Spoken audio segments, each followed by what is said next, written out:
Vous êtes prêts?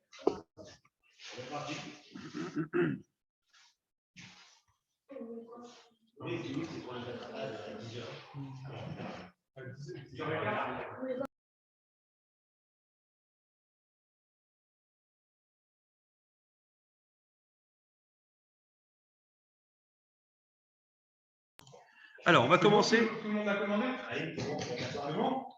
On va commencer par un sujet très important. Bien sûr, c'est la paracha de Vayechi. Vayechi, Yaakov, on va nous raconter la vie de Yaakov. Yaakov, il a vécu en Égypte, Sheva Esrei Shana, pendant 17 ans. Et puis, on nous raconte, Sheva Esrei Shana, Vayi Yemei Yaakov, Shene Chayav, Mea. Yaakov, il a vécu, donc on sait que Yaakov, il a vécu pendant 147 ans.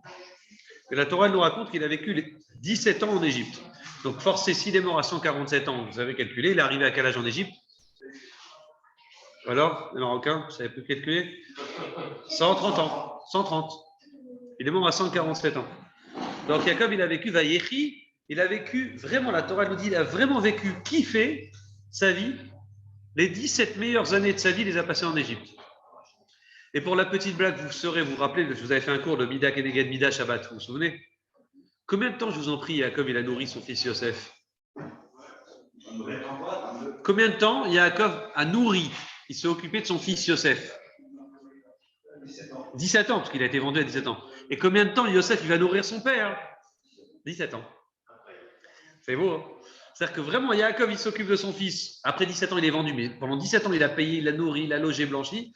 À la fin de sa vie, on voit que c'est le fils qui soutient le père et qui nourrit le père pendant 17 années. Donc la Torah, la paracha, elle se fait en 3 temps.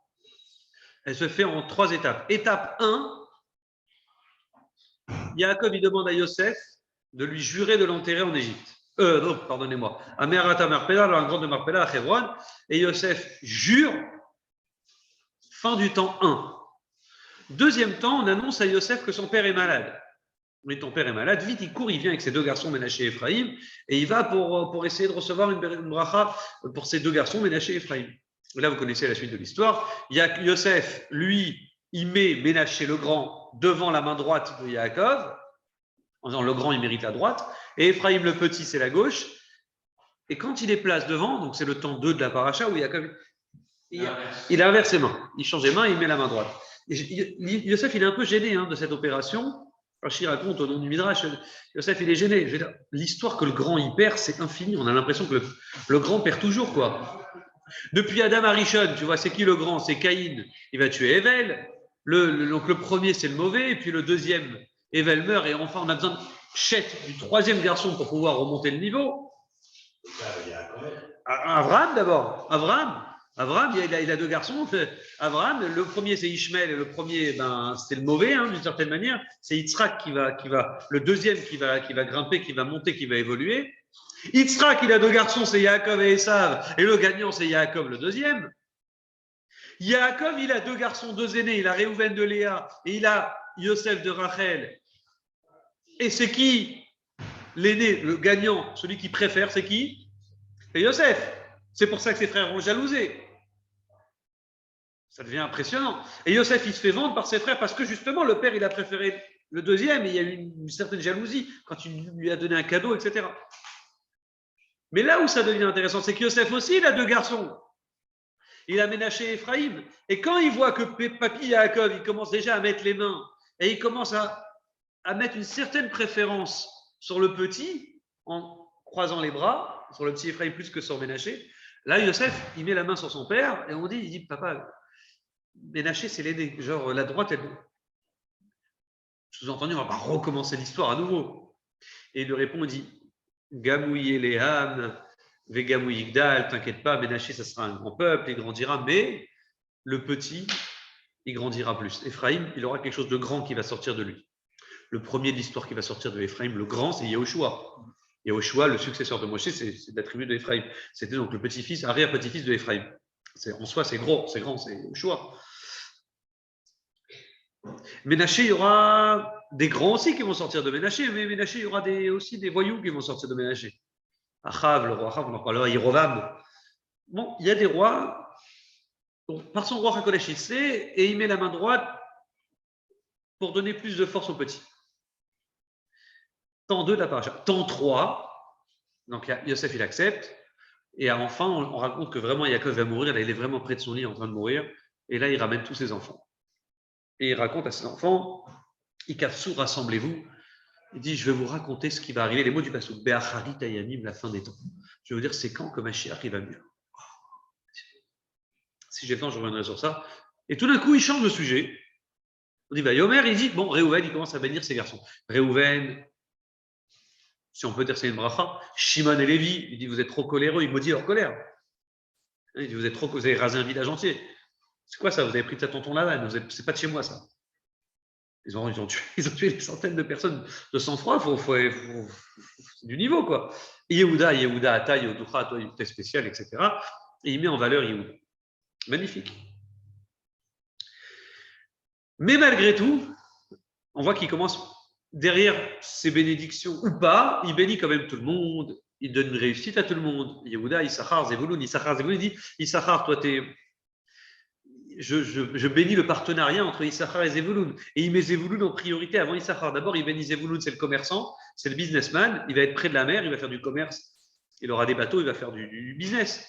Que Issachar, ses descendants vont être des gens plus studieux, plus calmes, les meilleurs étudiants de la Torah. Et les deux, ils vont faire un partenariat et ils bénissent ce partenariat. Que Issachar, plus tard, les descendants d'Issachar diront, écoute, on est meilleurs en études, vous êtes meilleurs en business. Viens, on partage le mérite. Dans le ciel, nous, on étudie pour vous et vous nous aidez financièrement, matériel, spirituel, et ça fonctionne très bien. Donc, il bénit tous les enfants. Ça, c'est le temps 3 de la paracha. Et quand on réfléchit bien à notre paracha, on se demande une seule question. Béhémet, Yaakov, il a passé l'air de rien. Comme ça, la paracha, elle commence, Vayechi, il a vécu, mais il a vécu très, très bien les 17 dernières années de sa vie en Égypte. Tout ce qu'il a rêvé dans Parashat Vayeshev, je dis Vayeshev, Yaakov veut s'installer, se reposer en se disant maintenant c'est les vacances, il y a le problème de Yosef qui vient. Et Vayechi, là Yaakov, il est en Égypte, dans la pire des terres spirituelles, et là il vit les 17 meilleures années de sa vie. Au passage, j'ajoute ma fameuse question, qu'est-ce qu'il veut Yaakov quand il dit à ses enfants, venez, je vais vous raconter ce qui va se passer à la fin des temps, sous-entendu, c'est quand que Mashiach il va venir. On ne comprend pas ce qu'il veut. Pourquoi il veut leur dire c'est quand que Mashiach vient? Quel est son intérêt? Surtout, il va leur dire que Mashiach va venir en l'an 6000. T'imagines, en 3300 ans, par rapport à leur date à eux, ils peuvent devenir fous. Il y en a qui disent non, il veut leur dire c'est quand que la sortie d'Égypte. Alors ça va être dans 200 ans. Mais même, si demain je te dis, en plus ça correspond à nos dates en ce moment, on est quoi là? On est en 5781, 2. Oui, ça veut dire que Mashiach il va venir au plus tard en l'an 6000. Donc on est à peu près à 220 ans. Hein, les Juifs, combien de temps ils sont restés en Égypte? 210 ans. Pensez à ce petit détail-là. Je viens de penser quand je vous fais le cours.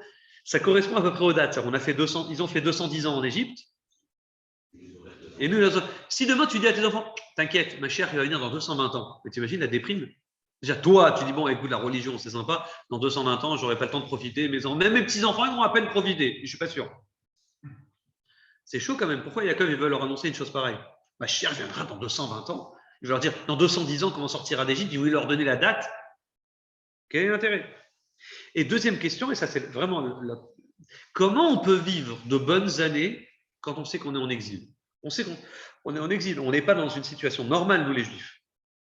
On espère, on prie tous les jours Mashiach pour qu'il vienne. Comment on peut vivre une période d'exil et en même temps être bien, et en même temps vivre comme Yaakov à Yéchi, les pieds dans l'eau, les 17 meilleures années de sa vie, les dernières, en Égypte comme il faut. Comment on peut être à la fois en exil et à la fois bien vivre? Et c'est étonnant que Yaakov, il a vécu, comme je vous ai dit, les 17 meilleures années dans un pays qui était spirituellement vraiment inférieur. C'était une catastrophe, l'Égypte. C'était vraiment le Manhattan de l'époque, c'était le Paris, la totale. C'était vraiment la modernité absolue. Il n'y avait pas 15 000 grandes capitales à l'époque, il y en avait 3. Probablement l'Égypte, donc voilà, que vous connaissez. Il y avait peut-être. Non, Rome n'existait pas du tout, même pas, rien. Rome, il y a 3500 ans, ça n'existait pas. Romulus et les deux frères qui ont été Romulus et Romus et ouais, Romulus, ça n'a rien à voir. Ça c'est venu genre 1500 ans après. Non, vous ne connaissez pas l'histoire avec la Louve là, qui raconte. Bon, c'est les salades, mais bon, l'idée vous l'avez compris. Rome, c'est venu bien plus tard. Donc il y avait l'Égypte, il y avait la Perse, les Araméens, et pas tellement. À cette époque-là, il n'y avait rien. Peut-être les Mayas, mais on ne les connaissait pas en tout cas.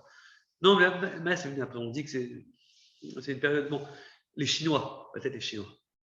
Une vieille civilisation. Bon, donc comment on peut vivre ces grandes années? L'Égypte, c'est vraiment le centre de l'Euro-Asie, de l'Afrique-Asie de l'époque. L'Égypte, c'était en Afrique, mais c'était vraiment l'Afrique-Asie. L'Égypte est rayonnée dans le monde de l'époque. Donc comment on peut vivre comme ça? Pire que ça, je dis Vaïchi, je cite juste que c'est le fils du Rambam qui dit ça, Rabbi Avraham, il dit dans son commentateur, Yashav b'Mitzrayim ayu chaim shel nachat. La période où il a vécu en Égypte, Yaakov, c'était une vie heureuse, de satisfaction. Ibrov Banav, il avait tous ses enfants autour de lui. Vezaro, il a vu sa descendance grandir. Ve'achavat Matsavo, Kaen Mamao, il a vu vraiment les choses grandir de son vivant. Et ça, c'est vraiment une grande bracha qu'il a eu Yaakov. Et donc, c'est très étonnant de savoir comment c'est possible de vivre des bonnes années dans une période d'exil. Est-ce que je peux vous poser une question, mais là qui vous fera mal? Parce qu'apparemment, n'importe quel goy qui vous pose cette question, vous êtes censé bugger. Pourquoi les Juifs sont esclaves en Égypte? D'où ça vient?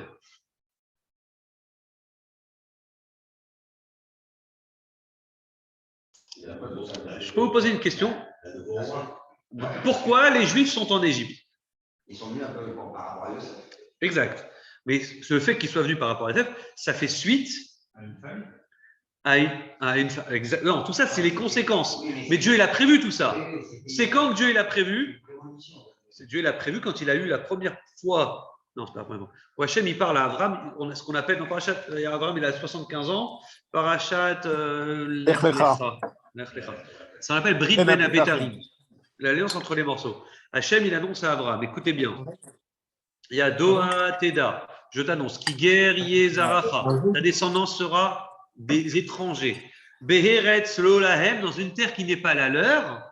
Va'avadoum, ils seront esclaves. Veinu otam, ils vont se faire souffrir pendant, écoutez bien le chiffre, Arba Meot Shana, pendant 400 ans. Donc Hachem, il dit à Abraham, écoute, tu veux que tes descendants ils héritent cette terre, tu veux être le futur peuple béni d'Hachem. Je t'annonce, tu fais une alliance avec moi. Mais sache, je préfère te prévenir dès maintenant. Tes descendants seront esclaves dans une terre qui n'est pas la leur pendant 400 ans. Ils sortiront ensuite riches, parce qu'ils vont vider l'Égypte quand ils vont sortir d'Égypte. Et ils viendront en terre de Canaan, la terre promise. Mais pour ça, il doit passer par un stade de souffrance. Si vous me posez la question auquel je n'ai pas le temps de répondre maintenant, c'est pourquoi ils ont besoin de passer par cette souffrance avant d'être libérés. Pourquoi j'ai mis l'annonce ça? Je veux dire, c'est ridicule. J'en reparlerai dans un prochain cours. Mais ce qui est sûr maintenant, c'est pourquoi Hachem il annonce, et écoutez bien les mots qu'il dit, il dit, ils seront esclaves pendant 400 ans. Je vous en prie, combien de temps les Juifs sont restés esclaves en Égypte? Avant de parler d'esclavage, combien de temps ils sont restés en Égypte total? Je vous l'ai dit tout à l'heure, 210 ans. S'ils sont restés esclaves en Égypte pendant 210 ans, Hachem il se trompe, il a écrit 400 ans.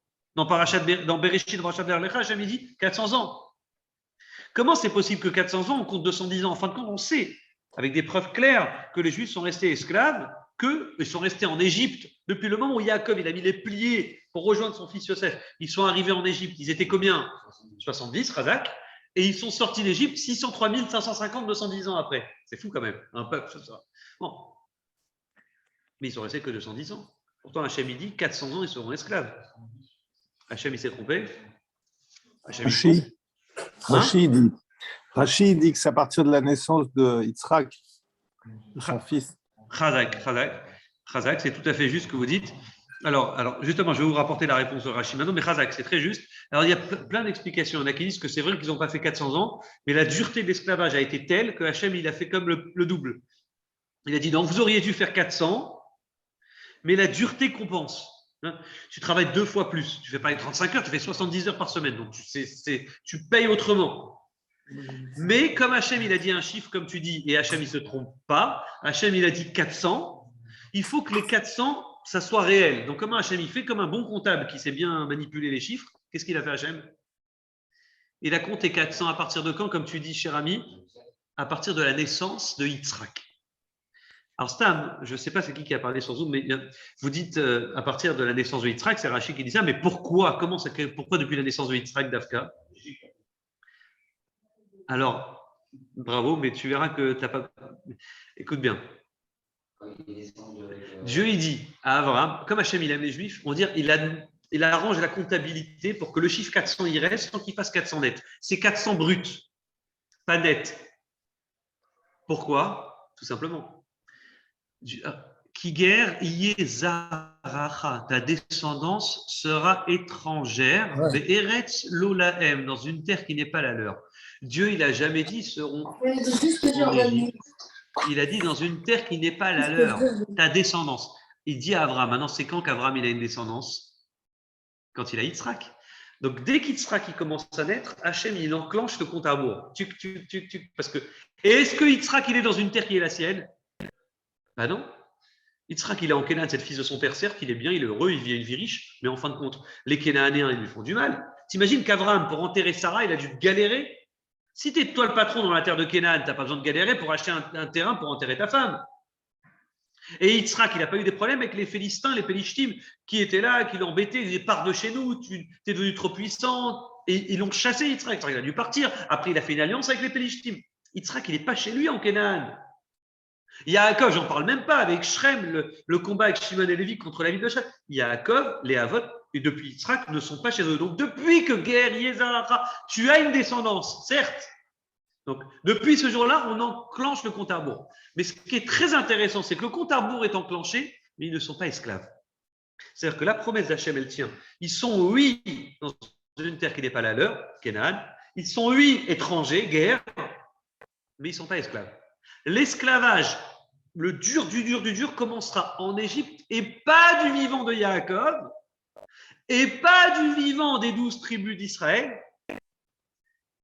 Tant qu'il y aura une des 12 tribus, un des 12 frères qui sera en vie, l'esclavage ne commence pas. Mais c'est après la mort des 12 frères que l'esclavage va commencer. Et probablement que ça ne va pas commencer d'un coup. Ça va être crescendo. Ça va monter doucement, par étapes.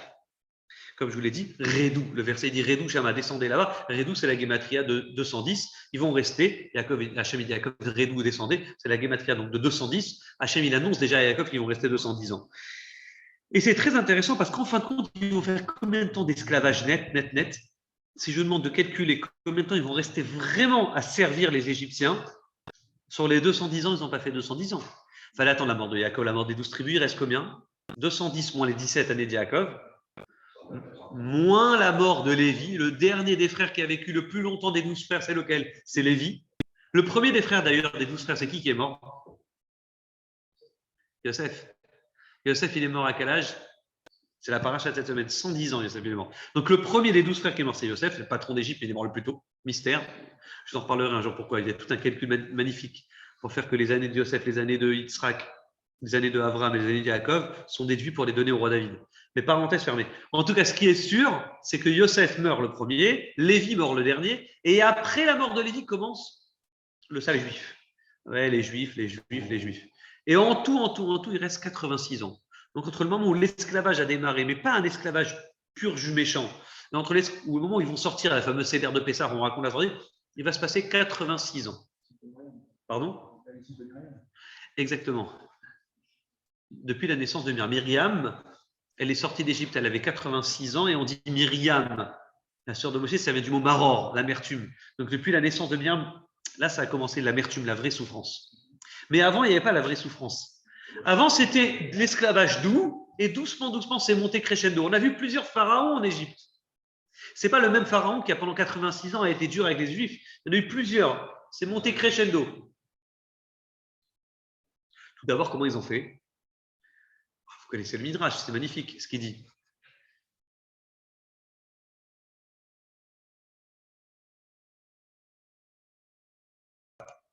Alors, Moshe Rabbeinu, il avait quel âge quand il est sorti d'Égypte? Facile, Moshe, il avait 80 ans au moment de la sortie d'Égypte.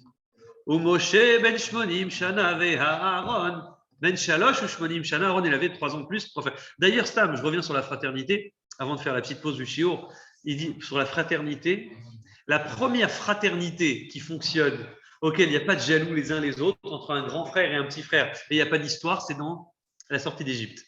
Parce qu'on a encore un grand frère, c'est Aaron, et on a encore un petit frère, Moshe, c'est Aaron le chef, et c'est qui à qui Dieu donne le leadership pour libérer le peuple juif d'Égypte? C'est qui? C'est Moshe. Et Moshe, il est le jeune frère de 3 ans de Aaron, et c'est lui qui doit libérer. Et quand Moshe dit à Hachem, mais non, choisis Aaron, pourquoi tu me choisis moi? Pourquoi tu me choisis moi? Qui suis-je? Hachem dit, T'inquiète pas, c'est toi. Aaron, il sera content, verra. Chavesamar Belibo. Et d'ailleurs, quand Aaron, il verra son frère, il sera heureux, il soutiendra son frère jusqu'à sa mort. Il n'y aura pas un brin de jalousie. La première vraie fraternité qui fonctionne, où le grand frère, il laisse son petit frère sans que ça fasse d'histoire, c'est Aaron et Moshe. Alors, avançons un petit peu sur les chiots.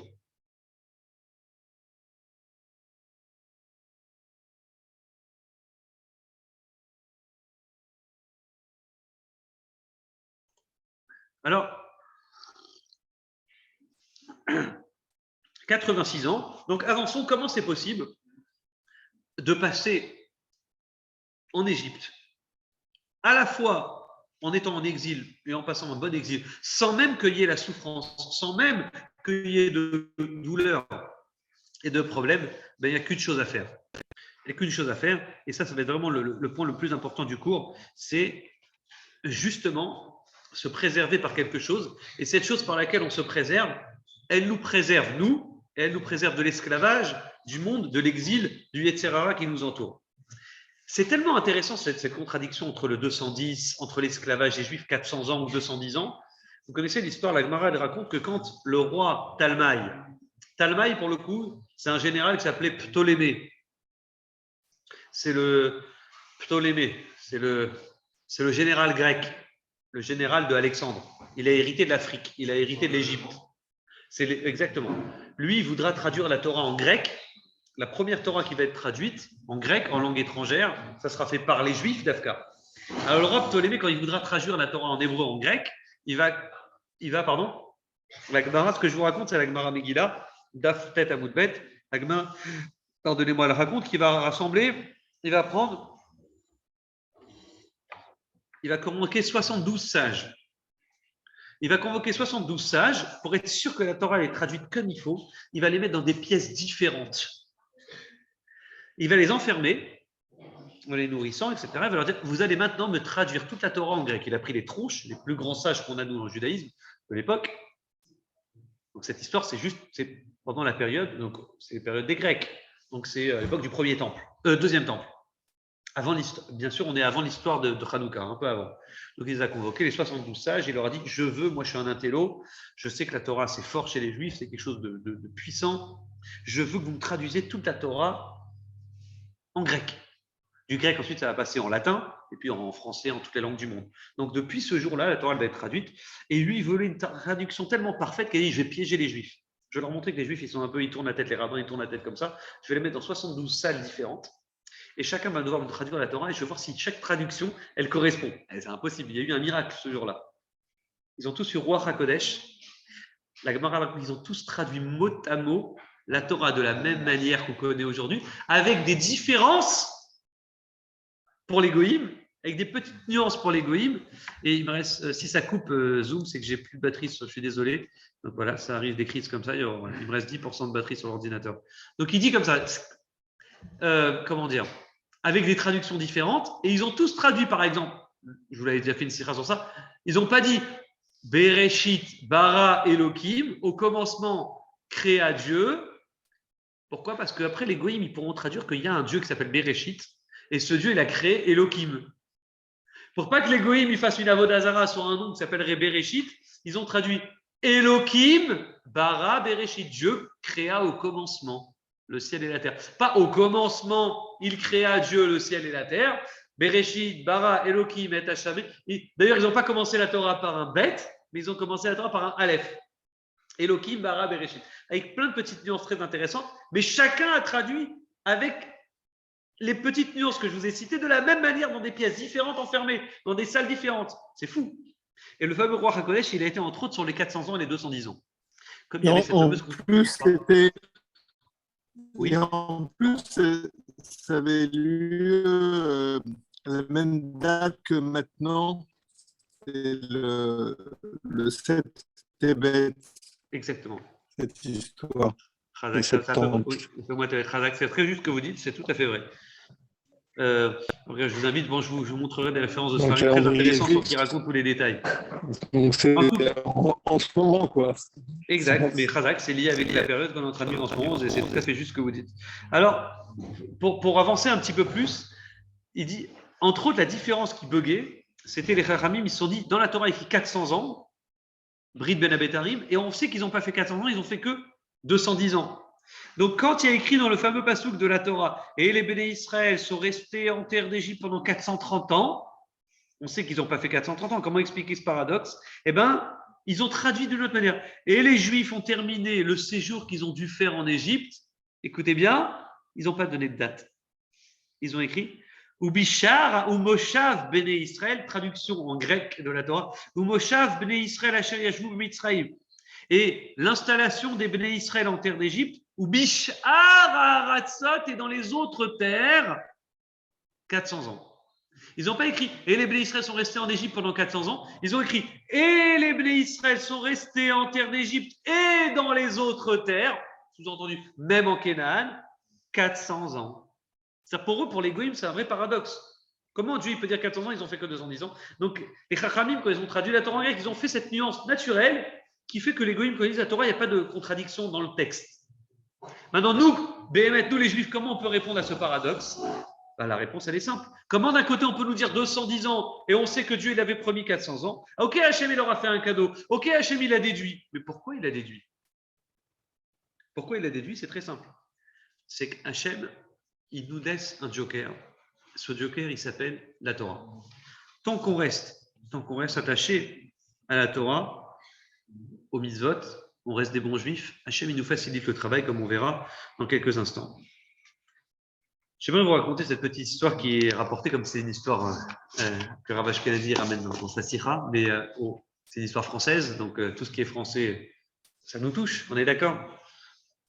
C'est Rav Shmuel Gourevitch de Lyon.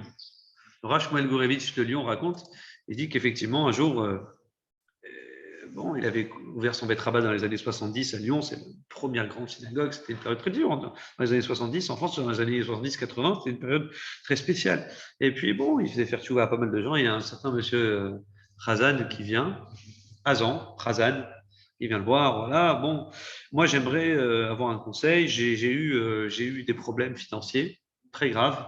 J'ai les impôts qui me tombent dessus. Et il me demande pour l'époque, je vous cite le chiffre qui ramène dans l'histoire, 800 millions de francs. 800 millions de francs. 150 millions d'euros, on peut dire.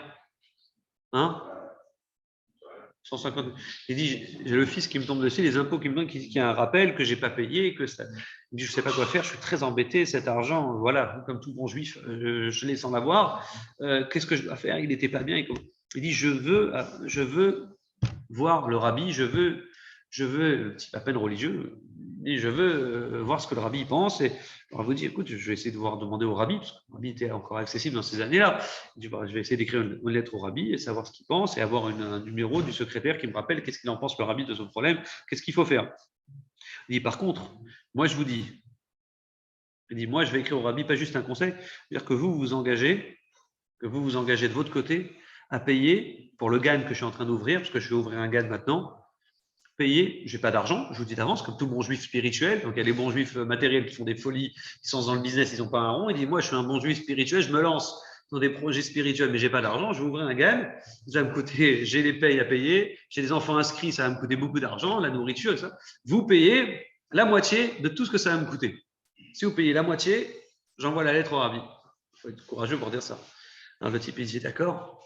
Le type, il hésite, il dit, ah, mais quoi, pendant combien de temps? Il dit, à vie. À vie. Et après, je demande au rabbi, on verra la réponse du rabbi. Alors, le type, il hésite, normal. Après, il dit, ok, j'accepte. Il signe. Donc, le Rav Gourevitch, il a encore envie, une longue vie jusqu'à 120 ans. Il envoie au rabbi la réponse et il envoie la lettre au secrétariat du rabbi pour recevoir une réponse du rabbi. Et puis, le rabbi répond, il dit qu'il fasse bien sûr vérifier cette filie des mezuzot. Donc, un problème avec filines, mais soit il rachète des nouvelles, des bonnes méoudérettes, des bonnes filines de qualité, comme il faut, et puis après, plus de nouvelles. Tout d'un coup, il rappelle à Rogovitch, il dit, j'ai une bonne nouvelle à vous annoncer. Il dit, les impôts m'ont convoqué, ils m'ont dit que sur les 800 millions de francs, il y a la moitié, parce que voilà, la moitié déjà, ils me font cadeau, si je paye maintenant, on retire la moitié, 400 millions. Tac. Magnifique. Alors il dit, écoute, je vais... Ah non, mais la moitié, 400 millions de francs, il ne sait pas quoi faire. Alors il dit, peut-être que c'est ça la bracha du rabbi. Il dit, le rabbi, il a donné sa bracha en échange qu'il fasse filin, mezuzot, etc. Et il dit, quelques mois après, il repasse. Il dit, Il dit, il a la main qui tremble. Le type, il arrive, il dit, ah oui, j'ai quelque chose à vous annoncer, c'est pas possible. Il dit, il y a les impôts qui m'ont convaincu et qui m'ont dit, il dit, on s'est trompé, on a fait des mauvais calculs. Il dit, on a fait une grave erreur, c'est pas de l'argent, vous nous devez zéro, c'est limite le contraire, c'est nous qui vous devons. On a fait un mauvais calcul, nous, dans les impôts qu'on vous a prélevés pendant des années, c'est nous qui vous devons 100 millions de francs.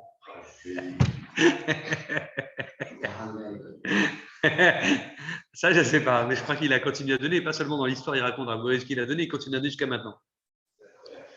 Quand tu vois un miracle comme ça, c'est magnifique. En d'autres termes, ce que je vais vous dire maintenant, c'est vraiment une phrase du Pirkei Avot que j'enseigne à vos enfants en l'occurrence. Écoutez bien cette phrase du Pirkei Avot magnifique. Maxime Despères, ça c'est pour voilà, c'est la traduction pour les nuls. Kol Mekabel, Ol Torah. Exactement. Comment Kol Mekabel Torah. Perek, on verra si vous êtes bon ou pas jusqu'au bout. Kol Mekabel Ol Torah. Tout celui qui accepte sur lui le joug de la Torah. Perek Shlishi. Pirkei Avot. Rabbi Nechunia ben Akana Omer. Kol Mekabel Ol Torah. Tout celui qui accepte le joug de la Torah. C'est un joug de la Torah. Non, c'est facile la Torah, c'est pas facile du tout. C'est dur d'étudier, c'est dur de prendre une heure et demie de son temps, venir le soir comme ça, à se poser.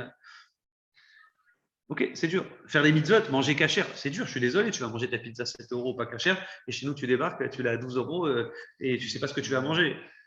Et c'est très très compliqué. Manger cachère, tu vas partout où tu vas en vacances, tu prends ta marmite de casserole, ta valise de casserole, et c'est bon, c'est une vie dure. Mais le Pirkei Avot, il dit, écoute bien, Kol Mekabel Ol Torah, Alav Ol Torah, tout celui qui accepte le joug de la Torah. Ma'avirin mimenu, on retire de lui Ol Malchut, le joug de la royauté de l'État. Ve'ol derech eretz, c'est le joug des soucis quotidiens. Si tu prends sur toi, un homme, il est fait pour avoir un joug sur la tête. Un homme, il est fait pour avoir un poids. Un homme qui veut rester toute sa vie à rester à rien faire, c'est pas possible. C'est très intéressant, je ne sais pas si vous imaginez les animaux, par exemple. Vous avez remarqué qu'Hachem, il a créé les animaux, qu'ils mangent tout seuls. Ils n'ont pas de problème de parnassa, les animaux. Ils mangent, la vie est belle pour eux. Ils se lèvent, ils dorment, ils mangent, tout est facile. Est-ce que la notion de joug existe sur leur tête? Non. Nous, les humains, on a un joug. On doit accepter une difficulté dans la vie. La parnassa, c'est difficile, le monde est dur, et pourtant, vient la Torah et nous dit, Pirkei Avot, Rabbi Nechunia nous dit, accepte le joug de la Torah, accepte que la Torah c'est dur, accepte que les mitzvot c'est compliqué, prends sur toi ce joug, en échange, je te retire un autre joug. Les goïms, ils peuvent avoir un joug des impôts, un joug des problèmes, des soucis quotidiens, mais si toi, tu acceptes de prendre ce joug de la Torah et des mitzvot sur toi, sache que moi, de mon côté, mon Dieu, il s'engage, il dit, je te retire les problèmes, les galères du quotidien. Tiens, regarde, viens voir. Trouve-moi le Anna Bechoar. Oui. Non, Rabbi Nechunia, c'est celui qui a écrit Anna Bechoar. Exact. Regarde, trouve-le-moi. Alors avançons. Alors avançons, les amis. Mais oui, c'est tout à fait juste à ce que vous dites. Alors avançons un petit peu et vous verrez que en fait, le joug, un homme est fait pour avoir un joug. À toi de décider quel joug tu veux avoir. Est-ce que tu veux avoir la galère de Torah et mitzvot comme on a nous aujourd'hui, ou est-ce que tu veux vivre tranquille, pépère, sans Torah, sans mitzvot, mais avoir des problèmes avec, vas-y, tu as 2 enfants, c'est facile d'avoir 2 enfants. Tu es un blond, tu es bien, tu es propre, et pourtant, vas-y, qu'il y a ça. Vas-y, que ta voiture elle tombe en panne. Vas-y, qu'elle galère. Vas-y, que le locataire il paye pas. Vas-y, que les enfants ils galèrent. Vas-y, que tous les problèmes de la vie d'un monsieur tout le monde, tu l'auras. Choisis quel joug tu veux avoir. Ton argent, choisis où tu veux le mettre. Soit ton argent, tu veux l'investir dans la Torah et les mitzvot et tu gagneras, ou au moins, je ne vais pas vous promettre monts et merveilles, mais au moins en donnant ton maaser et en donnant l'argent à la tzedaka, je t'annonce que cet argent il sera bien investi et tu ne la perdras pas. C'est-à-dire que cet argent, au moins, tu l'as investi, elle était au bon Dieu, tu lui as rendu, c'est magnifique. Celui qui veut la garder tout pour lui, écoute, tu vas la dépenser autre part. C'est comme l'idée du Shabbat. Quoi qu'il arrive, on a décidé combien tu vas gagner. On n'a pas dit que tu vas t'enrichir quand tu feras Shabbat. Personne t'a promis de t'enrichir quand tu feras Shabbat. On t'a juste dit que quand tu feras Shabbat, tu ne perdras pas ton argent. Le gars, il a ouvert son magasin. Le gars, il a tout. Mais il travaille Shabbat et toi, tu ne travailles pas. Et pourtant, tu gagnes pareil que lui. Voire mieux. Donc, tout ça pour vous dire quoi? Les Béné Israël, ils sont faits pour être en Égypte. On sait que la promesse, elle a été prévue par Hachem. La question, c'est que de même que Hachem, la réponse est que de même qu'Hachem, il a diminué, de même qu'Hachem, il a retiré les 400 ans, il les a fait passer par un coup de baguette magique en 210 ans. Et les 210 ans, Hachem, il les a fait passer en 86 ans d'esclavage dur. Hachem, il aurait pu et il pourrait nous retirer complètement l'esclavage. Hachem, il aurait pu faire que Béhémet, les Béné Israël, ils pourraient passer une période de 210 ans en Égypte, mais de belle manière, à une seule condition, c'est qu'ils restent fidèles aux principes de la Torah et des mitzvot. Et qu'est-ce qu'il a fait? La première des choses que Yaakov a faites quand il est arrivé en Égypte, la première des choses, il a envoyé en éclaireur son fils Yehuda. Il a envoyé Yehuda et il lui a dit, Yehuda, tu vas construire pour moi une maison d'études. Yehuda, il part de Canaan, il va en Égypte en éclaireur et il construit une maison où les Juifs peuvent se rassembler, peuvent se réunir, étudier, penser à Dieu, méditer. Yehuda, C'est ce qu'il fait Yehuda.